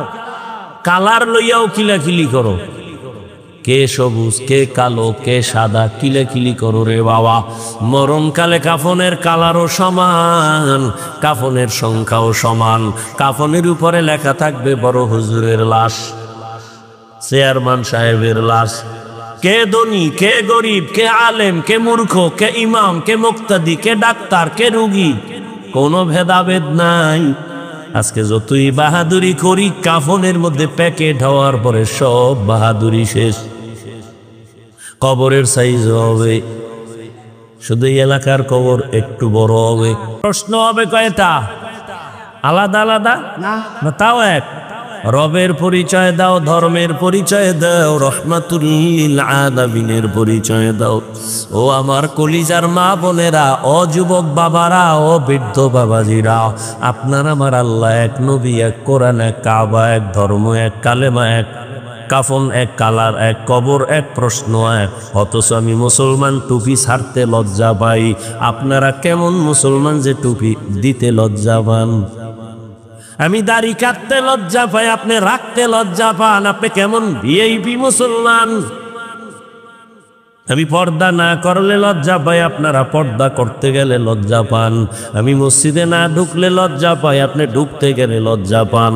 বালিশে মাথা লাগায় চিন্তা করিন মুসলমান কোন ধরনের হইলেন। আমার মালিকের ধরা থেকে পালানোর সুযোগ নাই। আপনারে পাও ধরে ধরে বয়ান করে তাবলিগলারা, পীর সাহেবরা, আমরা বক্তারা, জুমার খতিবরা, এরপরও টুপি করেন না, নামাজ পড়েন না, পর্দা করেন না। আর আমাদের যদি বলেন হাফিজ ভাই কি চান, টাকা পয়সা, দাড়িটা কেটে ফেলেন। জীবন যদি চলিয়াও যায় দাড়ি কাটবো না, নামাজ ছাড়বো না। কারণটা কি বাবা? কারণটা কি? একমাত্র কারণ আমার আল্লাহর ভয়। দুনিয়াতে সূর্যের গরম সহ্য করতে পারি না, একটা বেতের বাড়ি সইতে পারি না, মশায় কামড় দিলে আর ঘুম হয় না। গুনাহগারের কথা আল্লাহ কোরআনে বলছেন, গুনাহ নিয়ে কবরে গেলে কেমন আযাব, নেক আমল নিয়ে যারা যাবে তাদের জন্য শান্তি জান্নাত। গুনাহ নিয়ে গেলে কবরে দুই পার্শ্বের মাটির চাপ সহ্য করা যাবে না রে যুবক। ওই কবরে জাহান্নামের আগুনের গরম বড় মারাত্মক, কেমনে সহ্য করব? দুনিয়াতে সূর্যের গরম সইতে পারি না, জাহান্নামের আগুনের গরম কেমনে সহ্য করব? দুনিয়াতে মশার কামড় সইতে পারি না, জাহান্নামের ফেরেশতার আঘাত কেমনে সহ্য করব? এই চিন্তা ভাবনা করিয়া দেখলাম বাবারা কই, আবার দেখি তো আলহামদুলিল্লাহ নবীর তরিকা মানার কারণে, টুপিদারির কারণে আমগো সম্মানও কমে নাই। না খাইয়াও তো আমরা কোনো হুজুরেরা মরিয়া যাই নাই। করোনার ভেতরে স্কুল কলেজ বন্ধ, ব্যবসা বন্ধ, চাকরি বন্ধ, সব বন্ধ। আমাদের হুজুরদের মাদ্রাসাও বন্ধ নাই, মসজিদও বন্ধ নাই। না খাইয়া কোনো হুজুর মরি নাই। আল্লাহর শুকর, তো আমরা কেন টুপি ছাড়বো, দাড়ি ছাড়বো? সম্মান আমার আল্লাহ এখনো দিছেন। কত মানুষ বাড়ি সাইরা 10 তলা বিল্ডিং এর বাহাদুরি করে এখন বাড়ি সাইরা পলায় ঘুমায়। কত মানুষ ব্যাংকে টাকা রাইখা খাইতে পারে না।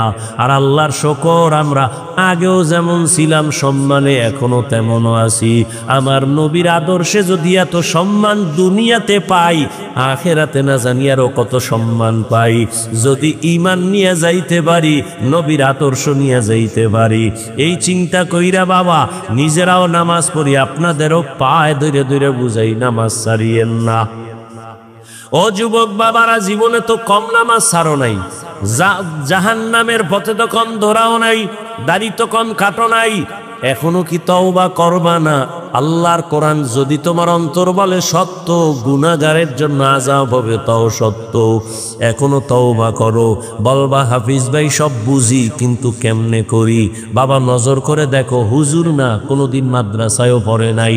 ও যুবক, তোমার মতোই জেনারেল লাইনের যুবক, স্কুলে কলেজে পড়িয়াও 5 বেলার নামাজি নাই। আর ওয়াজ লাগবে না, এটাই তোর জন্য হেদায়েতের জন্য যথেষ্ট। কপাল পুরলে কি করা? তোমার মতো যুবক র্যাব, আর্মি, পুলিশ, বিডিআরের চাকরি করে, 5 ওয়াক্ত নামাজি আসেনি। তোমার বিবেকটাকে প্রশ্ন করো, তুমি কেন পারো না? তোমার মতো যুবক রাস্তায় গাড়ি চালায়, ড্রাইভার, নামাজ ছাড়ে না, তুমি কেন পারো না? নদীর মধ্যে মাছ ধরে, নামাজ ছাড়ে না, তুমি কেন পারো না? তোমার মতো যুবক আজকে তাকায় দেখো, ব্যবসা করে, নামাজ পড়ে, চাকরি করে, নামাজ পড়ে, তুমি কেন পারো না? এখনো তওবা করো, মনে মনে আমার আল্লাহকে বলতে থাকো, হে আল্লাহ, জীবনে তো কম গুনাহ করি নাই, হাতের গুনাহ, চোখের গুনাহ, জবানের গুনাহ, অন্তরের গুনাহ। আজকে থেকে তওবা করলাম, আর দাড়ি কাটবো না, নামাজ ছাড়বো না, বেপরদায় চলবো না, মা বাবারে কষ্ট দিব না, ওলামায়ে কেরামের দোয়া নিয়ে, শিক্ষকের দোয়া নিয়ে, নবীর আদর্শ মেনে চলবো। মা বোনেরাও তওবা করেন।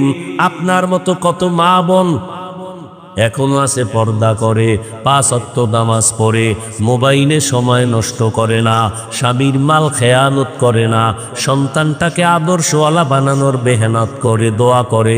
আম্মা জানেরা, আপনারা কেন পারেন না? এখনো সময় আছে, তওবা করেন। স্বামীর মাল নষ্ট করবেন না, খেয়ানত করবেন না, আর নামাজ ছাড়বেন না, বেপরদায় চলবেন না, মোবাইলে সময় নষ্ট করবেন না। ও বৃদ্ধ বাবাজিরা, আপনার মতো কত বুড়ারা মসজিদে গিয়া নামাজ আদায় করে, আপনি কেন পারবেন না? আল্লাহর কাছে তওবা করে নেন। মরিয়া গেলে যাব আর নামাজ ছাড়ব না, দাড়ি কাটবো না, বেপরদায় চলবো না, নবীর তরিকার বাইরে চলবো না, মা বাবার দোয়া নিয়া, শিক্ষকের দোয়া নিয়া, উলামায়ে কেরামের দোয়া পরামর্শ নিয়া নবীর আদর্শ মেনে চলবো। তওবা করার যদি নিয়ত হয়, দুটো হাত আমার আল্লাহকে দাসাইয়া দাও। আয় আল্লাহ, হাতগুলো কবুল করে নেন, তওবা কবুল করে নেন, তওবার উপরে মজবুত হইয়া চলার তৌফিক দান করেন, আমিন। আলহামদুলিল্লাহি রাব্বিল আলামিন, ওয়াসসালাতু ওয়াসসালামু আলা সাইয়্যিদিল আমবিয়াই ওয়াল মুরসালিন ওয়া আলা আলিহি ওয়া আসহাবিহি আজমাইন। ইয়া আরহামার রাহিমিন, ইয়া আরহামার রাহিমিন, ইয়া আরহামার রাহিমিন। রব্বিরহামহুমা কামা রব্বায়ানি সগীরা। আল্লাহুম্মা ইন্নাকা আফুউন কারীম তুহিব্বুল আফওয়া ফা'ফু আন্না। ও দয়ার মালিক, কত গুনাহগার বান্দা বান্দিনী আপনার দরওয়াজায় হাজির। ওলামায়ে কেরাম, মুরব্বী, হাজী সাহেব, ব্যবসায়ী, চাকরিজীবী, ছাত্র, যুবক, পর্দার আড়ালে মা বোনেরা, মেহেরবানি করে আমাদের জীবনের সব গুনাহগুলো মাফ করে দেন আল্লাহ। আয় আল্লাহ, মাহফিল কবুল করে নেন, আয়োজনকারী সহযোগিতাকারীদের কবুল করে নেন, মসজিদ কবুল করে নেন, এলাকাবাসীকে কবুল করে নেন। আয় আল্লাহ, আমাদের জীবনের গুনাহ মাফ করে দেন। আয় আল্লাহ, সারা দুনিয়াবাসীকে মাফ করে দেন। ফিলিস্তিনের জমিনে কান্নার আওয়াজ, সন্তানের সামনে মা বাবাকে জবাই করে, মা বাবার সামনে সন্তানকে হত্যা করে। আল্লাহ, ও আল্লাহ, গুনার কারণে বুঝি আপনি বেজার। আমরা তওবার নিয়ত করেছি, আর গুনাহ করব না। আপনার দেওয়া পানি, বাতাস, সূর্যের আলো, চাঁদের আলো সব নিয়ামত ভোগ করি, অথচ আপনার নাফরমানি করি, শয়তানের ধোকায় পড়েছি। আর গুনাহ করব না রে আল্লাহ, আর নাফরমানি করব না, আমাদের মাফ করে দেন।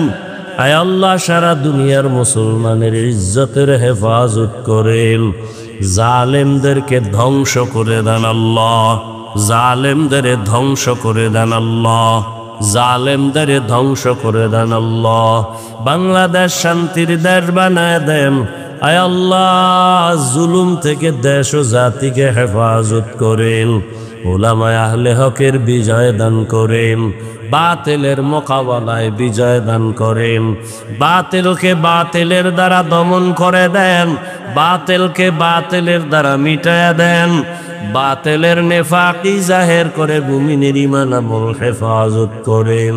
পর্দার আড়ালের মা বোনদের আবেদা 10 কাউনিয়া বাইতুল নূর জামে মসজিদ ও যুব সমাজের উদ্যোগে আয়োজিত বার্ষিক ওয়াজ মাহফিল ও হালকায়ে জিকির 13 এপ্রিল 2025। মহতি এ মাহফিলে উপস্থিত মোহতারাম সম্মানিত সভাপতি মোহাম্মদ রেজাউল করিম লিটন সাহেব, হযরত উলামায়ে কেরাম, এলাকার বিভিন্ন স্থান থেকে আগত আল্লাহ পাকের আশিকিন, জাকিরিন, শাকিরিন, মুহিব্বিন, মুরব্বিয়ানে আযম, কলিজার টুকরা আমার সমবয়সী যুবক বন্ধুগণ, স্নেহের ছোট ভাই, পর্দার আড়ালে মা বোনেরা, আল্লাহ পাকের দরবারে শুকর যে আল্লাহ আমাদেরকে সুস্থ রেখেছেন, আলহামদুলিল্লাহ।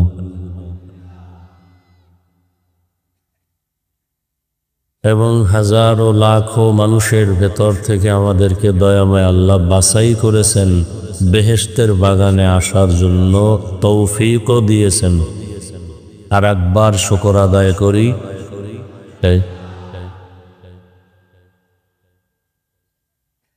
দরুদ ও সালাম সৈয়দুল মুরসালিন, রাহমাতুল লিল আলামিন, শফিউল মুজনিবিন, খাতামুন নবিয়্যিন, সাইয়্যিদুস সাকালাইন, ইমামুল মুরসালিন, শফিয়ে আযম, রাসূল আকরাম, রহমত আলম, নবিয়ুল আরব আল আজম, হাবিবে কিবরিয়া, আশরাফুল আম্বিয়া, সৈয়দুল আম্বিয়া, শফিয়ে মাহশর, সাকি কৌসর, आका नामदा, मदीना का ताजदा, आफताब नबूवा, फ़ख्र मौजूदात, सैयदुल मखलूक़ात, हज़रत मुहम्मदुर रसूलुल्लाह।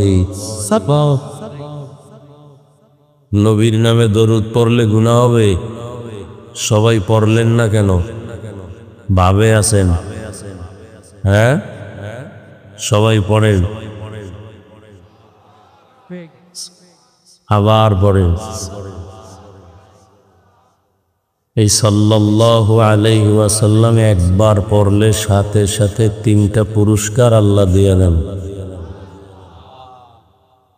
প্রথম পুরস্কার 10টা গুনাহ মাফ হয়ে যায়। দ্বিতীয় পুরস্কার 10টা নেক আমল নামায় যোগ হয়ে যায়। তৃতীয় পুরস্কার আল্লাহর দরবারে 10 গুণ মর্যাদা বেড়ে যায়। কয়বার পড়লে? তাহলে যদি 100 বার পড়েন, 200 বার পড়েন, 300 বার পড়েন, তো 100, 200, 300 তো দূরে পড়েও নি না। কপাল এত পড়া পূর্ণ যে রসুলের শানে দরুদ পড়তেই চান না।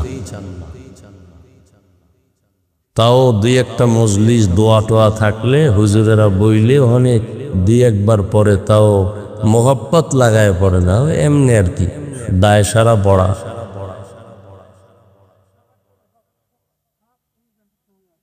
দরুদ শরীফ এমন এক বরকতি আমল যে আখেরাতে তো লাভ আছেই, দুনিয়াতে অনেক বেশি লাভ। আপনার ব্যবসায় ঝামেলা, দরুদের আমল করেন, সমাধান হয়ে যাবে।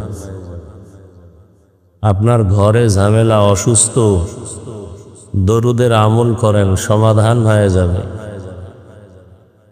চাকরির সমস্যা, এক কথায় সব মুসিবত আর পেরেশানির মধ্যে মুক্তি লাভের একমাত্র অস্ত্র কি? দরুদ শরীফ। ওলামায়ে কেরাম লিখেছেন কমপক্ষে 300 বার দরুদ পড়া উচিত প্রত্যেকটা মুমিনের জন্য। কতবার? তবে 2 শর্ত। 1 নম্বর শর্ত হলো খুব নির্জনে নিরিবিলি পরিবেশে পড়তে হবে। দ্বিতীয়ত পবিত্র অবস্থায় পড়তে হবে। নিরিবিল সময় হয় ফজরের পরে, নয় ঘুমের আগে। অজু সহকারে তসবিহ হাতে নিয়া, সময় থাকলে নামাজের দরুদ, সময় কম হলে সংক্ষিপ্তে দরুদ যদি 300 বার পড়ে, এবং পড়িয়া অজু অবস্থায় ডান কাতে কেবলার দিকে চেহারাটা ঘুরায় ঘুমায়া যায়, তো দুনিয়াতেও লাভ, আখেরাতে লাভ। আর নগদ একটা বড় পুরস্কার হলো তার জীবনের ঘুমের মধ্যে রসুলের সাথে মোলাকাত হয়ে যাবে।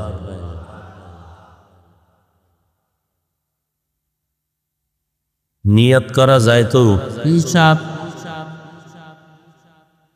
কোনো তাবিজ লাগবো না, পাথরের আংটি দিয়ে আঙ্গুল ভরার দরকার নেই, সব সমাধান হয়ে যাবে দরুদের আমলে। আল্লাহ আমাদের বেশি বেশি দরুদের আমল করার তৌফিক দান করেন।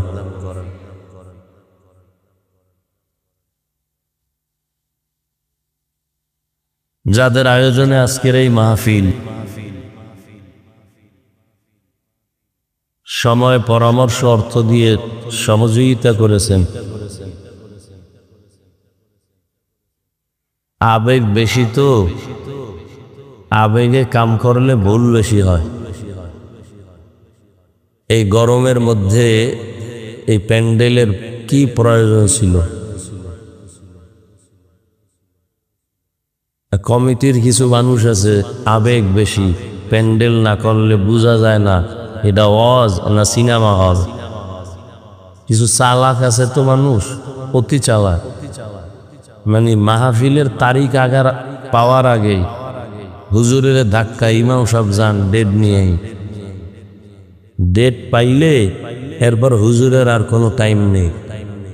কমিটির যারা কিছু মাতবর ভাব এরাই সব, কেন হুজুরে যেটা হুজুর আপনি বুঝেন না বিষয়ে আপনি কথা না বলা ভালো। মানুষটির হুদা একটা কষ্ট দিল, খরচ বেশি করলো, আর প্যান্ডেল করলো, কাপড় দিল গরমে, সবার কষ্ট, খরচও বেশি। অনেক জায়গায় গেলে গেট করে 13টা 14টা গেট করে, বক্তার হাদিয়া ঠিক মতো দেয় না, মানুষের খেদমত ঠিক মতো করে না।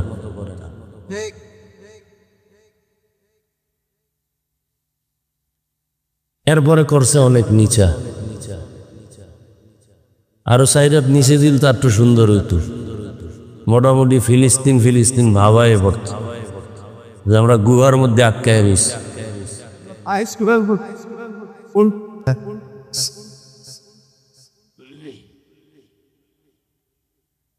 এরপর আবার সাইড দিয়েও মানে বাতার যেন আইতে না পারে একটা যুদ্ধ শুরু করছে, সাইড দিয়েও আটকাই দিছে। মানে অন্তত আজকের জন্য বাতাস আসতে দেওয়া হবে না এই প্যান্ডেল।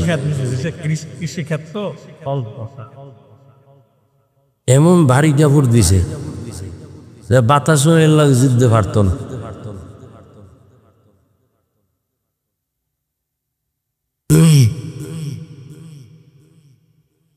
আল্লাহ, এর প্যান্ডেল একটু আলোকিত করবে, লাইট নেই, ভালো কিছু আপনারা ছিলেন কেন বুঝলাম না। আপনি ঠিক করলে আমার আছেন কেন?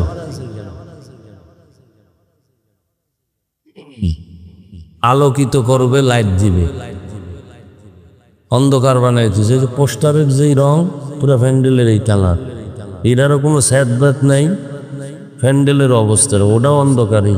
জীবনে ফার্স্ট দেখলাম যে একটা মানে মনে হয় ওই যে সূর্য গ্রহণ লাগে এরকম একটা আর্টিকেল দিয়ে সিস্টেম করে পোস্টার আর প্যান্ডেল লাগে এরকম করছে। এটা কি প্রথম মাহফিল? মাশাআল্লাহ, যাও খোদা নিয়ে আসছে জীবনে, আর কবে আইনা নাই। শেষ মাহফিল মনে করেই কইয়া যায় না হুজুরে বললেন না, আশপাশে সেও আইসে বাফিল দূরে গেছে দূর দিনে।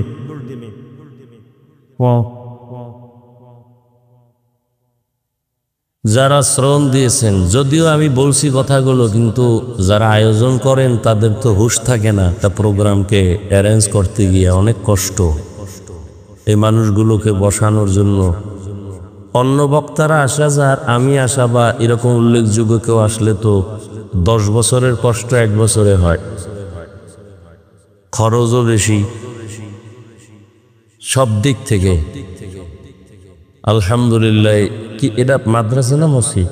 মসজিদ। আল্লাহ মসজিদকে কবুল করো, এলাকাবাসীকে কবুল করো।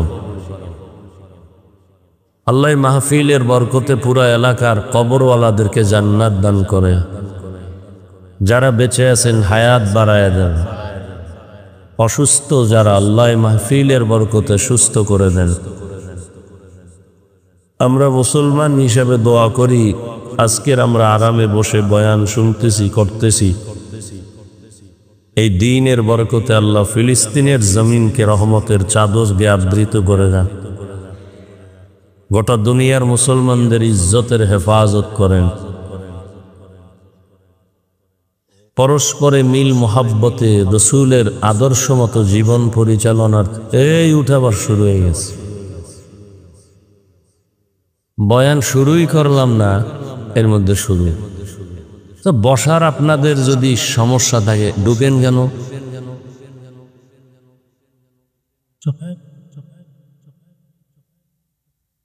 আমার কাছে এটা খুব কষ্ট লাগে এই বিষয়গুলো। বয়ান, আমি তো প্রায় সময় বলি, বক্তার এলেম আমলে বয়ান হয় না। বড় বড় হাফিজুর রহমানের 14 গোষ্ঠীরে পড়াইতে পারবো, এরাও আলেম, মাইকের সামনে আইলে আমি ওয়াজ করতে পারি না। বয়ান করা এটা এলেম আমলের যোগ্যতায় হয় না, এটা আল্লাহর রহমত। আর এই মাঠে যারা থাকে এদের অন্তরের মহব্বত, এই দুই জিনিস লাগে। আল্লাহর রহমতও লাগবে, মাঠের মানুষের অন্তরের মহব্বতও লাগবে।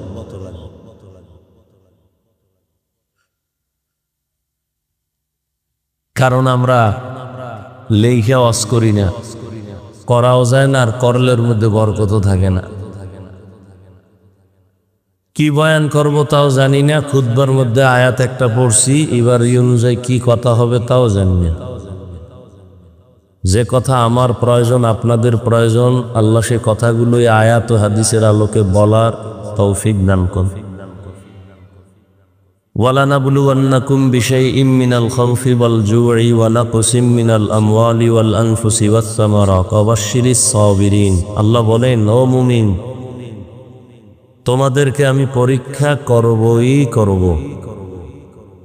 ভয়ের মাধ্যমে, ক্ষুধার মাধ্যমে, সম্পদের ঘাটতির মাধ্যমে, জানের ঘাটতির মাধ্যমে, ফলের ঘাটতির মাধ্যমে। সুসংবাদ তাদের জন্য যারা সাবিরিনদের অন্তর্ভুক্ত।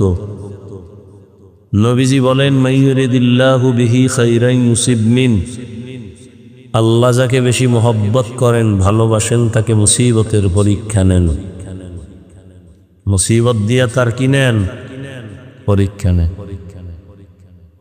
তাহলে আয়াত আর হাদিস দ্বারা কি বুঝলাম? আল্লাহ মুমিনকে পরীক্ষা করবেন। পরীক্ষার নাম কষ্ট। পরীক্ষা কি আরাম না কষ্ট? তাহলে আল্লাহর ওয়াদা পরীক্ষা নিবেন। কার নিবেন? বেঈমানের না মুমিনের? নবীজিও বলছেন, আল্লাহ যাকে ভালোবাসেন তাকে মুসিবতের পরীক্ষা নিবেন।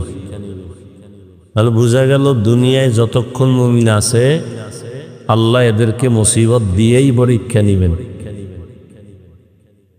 এখন এই পরীক্ষায় যদি বান্দা পাশ করতে চাও, আর এখান থেকে পাশ করলেই তোমার পুরস্কার জান্নাত পরকালে, এখানে ফেল করলে পরকালেও কি ফেল, পুরস্কার সেখানে নাই। এটা পরীক্ষার হল, পুরস্কার দিবেন হাসরের মাঠে। জান্নাত, তিরস্কার হবে জাহান্নাম। তো এই দুনিয়ার এই পরীক্ষায় যদি তুমি পাশ করতে চাও তো একটা পুঁজি লাগবে, যে পুঁজিটা না থাকলে তুমি পাশ করতে পারবা না। ওই পুঁজির নাম ধৈর্য। ওই পুঁজির নাম কি? আল্লাহ আমাদেরকে ধৈর্য ধারণকারীদের অন্তর্ভুক্ত করে দেন। আমি এভাবে দোয়া করি, হে আল্লাহ আমাদেরকে সাবিরিন, শাকিরিন, জাকিরিনদের অন্তর্ভুক্ত করে দাও। ধৈর্য বড় এক সম্পদ, বড় এক সম্পদ। গতকালকে রাত্রে একটা কিতাব দেখলাম গাড়িতে বসে বসে, ঘটনা। জুনায়েদ বাগদাদি রহমাতুল্লাহ আলাইহি, তিনি কোথাও যাইতেছেন, তো রাস্তার পাশে দেখতেছে কিছু লোক একজনারে মারে, বেত্রাঘাত করে। জুনায়েদ বাগদাদিরে তো সবাই চিনেন, দাঁড়ায় গেছে। দাঁড়ায় কয়, এই ভাই, তোমরা এত লোক এখানে কেন? কয়, রে মারতেছো কেন? কয়, চোর চোর, চুরি করছে। চুরি করছে কেমনে? নজর দিয়া দেখে, আর ডান হাতও নাই, বাম হাতও নাই। এর পরে এরে মারে। আরে এরে তোমরা মারো, এর হাত একটাও নেই, চুরি করলো কেমন? কারে হজরত, একবার চুরি করছে, অনেকবার ধরার পরে হাত কাইতে দিছে একটা, এরপরও থামে না। আবার করছে তো বাম হাত কাটছে, এরপরও সেই এই পেশা এখনো করতেছে বইলে আমরা মারতেছি। জুনায়েদ বাগদাদি তার কপালে চুমা খাইছে, আমরা মারতেছি ওরে ভিড়াইয়া মাইরে ফালানোর জন্য। চোর, আপনি চুমা খাইতেছেন কেন? ওর এই গুণটা, ওর মধ্যে যে একটা খারাপ গুণের মধ্যেও একটা শিক্ষণীয় বিষয় আছে, ওইটার জন্য আমি চুমা খাইছি। আল্লাহওয়ালাদের নজর ভিন্ন, আমাগো নজর আর তাদের নজর কিনা না। এখন তো আল্লাহওয়ালা অনেকে পছন্দও করে না, বলে অলিয়া উলিয়া লাগে না। কোরআন হাদিস মানবো, আবার পীর মানবো কেন, ইমাম মানবো কেন, মাযহাব মানবো কেন, অলি মানবো কেন, আউলিয়া মানবো কেন? এদের মতো গোমরা ভণ্ড সারা দুনিয়াতে আর কেউ নেই। এরা শুধু ভণ্ড না, এরা নিকৃষ্ট ভণ্ড। এরা এতটাই ভণ্ড যে এদেরকে যারা ভণ্ড বলবে না তারাও ভণ্ড। কারা? যারা অলিয়া উলিয়া মানে না। কথা বুঝেননি? খুব খেয়াল করেন, মনে করেন না পাগলের মতো কিছু বইলা গেলাম। খুব হিসাব করে কথা বলি, আপনিও হিসাব করে শুনেন। জমিনে যে বলে আমরা অলি মানি না, আউলিয়া মানি না, পীর মানি না, মাযহাব মানি না, এরা বাতিল। এরা কোরআন মানে না, বুখারী শরীফ মানে না। এরা কেমন বাতিল? এদেরকে যারা বাতিল বলবে না তারাও বাতিল। আমার কথায় সন্দেহ করতেছেন? সন্দেহ দূর করার জন্য ইসলামের মূলনীতি অনুযায়ী কসম খাইলাম, ওয়াল্লাহ, আল্লাহর কসম। এবার সারা দুনিয়ার কোনো মায়ের সন্তান আমার এই কথার কাউন্টারে সাহস থাকলে দাঁড়াও। কঠিন মজবুতে কথাটা কসম খায় বলছি, যারা অলি মানে না, আউলিয়া মানে না, পীর মানে না, বুজুর্গ আল্লাহওয়ালা মানে না, এরা কোরআন মানে না, বুখারী শরীফ মানে না, এরা ভণ্ড। এদের যারা ভণ্ড বলে না তারাও ভণ্ড। মানা আর না মানার বিষয় কি? আপনি পীর সাহেবের কাছে মুরিদ হইবেন, আমি এটা বলি নাই। মানার মানি যে আপনি পীরের কাছে গিয়ে ভাও দূরে ঘুমায় থাকবেন, এটা না। তাবলীগ হক, এটা আপনি সমর্থন করবেন, পারলে সহযোগিতা করবেন, বিরোধিতা করবেন না, এটা হলো মানা। এ দেশে পীর মুরিদি আছে, হক পথে যারা আছেন, চরমনাই, সারসিনা, বাহাদুরপুর, উজানি, নানুপুর, এদের দ্বারা হাজারো লাখো বেনামাজি নামাজি হয়েছে। যারা বিরোধিতা করেন, আপনার দ্বারা কয়জন নামাজি? আমাকে গ্রামে বলে না, লেখতে না জানলো মোসবার জম, এই রোগে পাইছে। আল্লাহ হেদায়াত দান করে।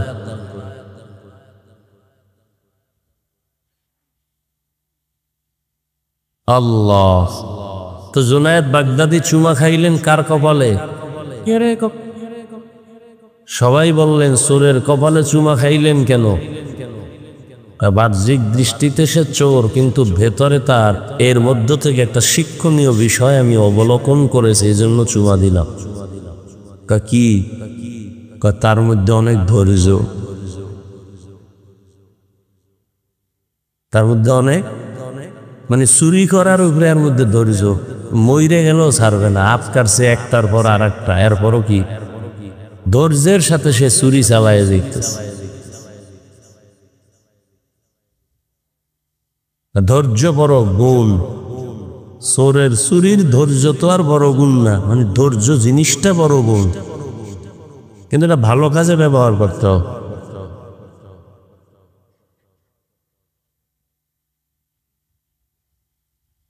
ধৈর্যর বড় পুরস্কার আছে দুইটা। এর থেকে আর বড় পুরস্কার নাই। যারা ধৈর্য ধারণ করবে তাদের জন্য বড় পুরস্কার দুইটা, একটা দুনিয়ায় আর একটা আখিরাত। দুনিয়ার পুরস্কার আল্লাহ তার বন্ধু হয়ে যাবেন, ইন্নাল্লাহা মা'আস সাবিরিন। আখিরাতের পুরস্কার আল্লাহ তাকে কুদরতের দ্বারা বিনা হিসাবে জান্নাত দিয়ে দেন। ইন্নামা ইউওয়াফাস সাবিরুনা আজরাহুম বিগাইরি হিসাব।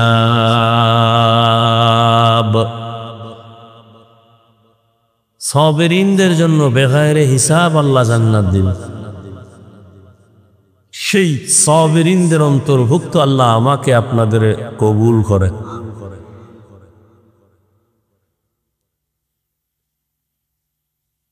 তো মুসিবত বেঈমানের জন্য না মুমিনের জন্য? অতএব মুসিবত কেন এই প্রশ্ন করা যাবে, কারণ এটা পরীক্ষার হল। তবে পরীক্ষার একটু কোয়ালিটি আলাদা। কেমন? বলে ক্লাসের ছাত্রর ব্রেন যার বেশি ভালো তার পরীক্ষার প্রশ্ন তত কঠিন, যার জেহেন বা ব্রেন দুর্বল, মেধা দুর্বল, তার প্রশ্ন তত সহজ। ঠিক দুনিয়াতে যেই মুমিনের ইমান মজবুত তার পরীক্ষা কঠিন, যার ইমান দুর্বল বা তার পরীক্ষাও। দুনিয়াতে সব থেকে বড় তাজা ইমানওয়ালা সমস্ত নবী রসুলগণ, তাদের পরীক্ষাও অনেক কঠিন। আদম নবীর পরীক্ষা কত কঠিন, নূহ নবীর পরীক্ষা কত কঠিন, ইব্রাহিম নবীর পরীক্ষা কত কঠিন। আবার সব নবীদের মধ্য থেকে আমার আপনার নবীর ইমান আরো মজবুত, আরো তাজা, শ্রেষ্ঠ নবী, এই জন্য তার পরীক্ষা আরো কঠিন।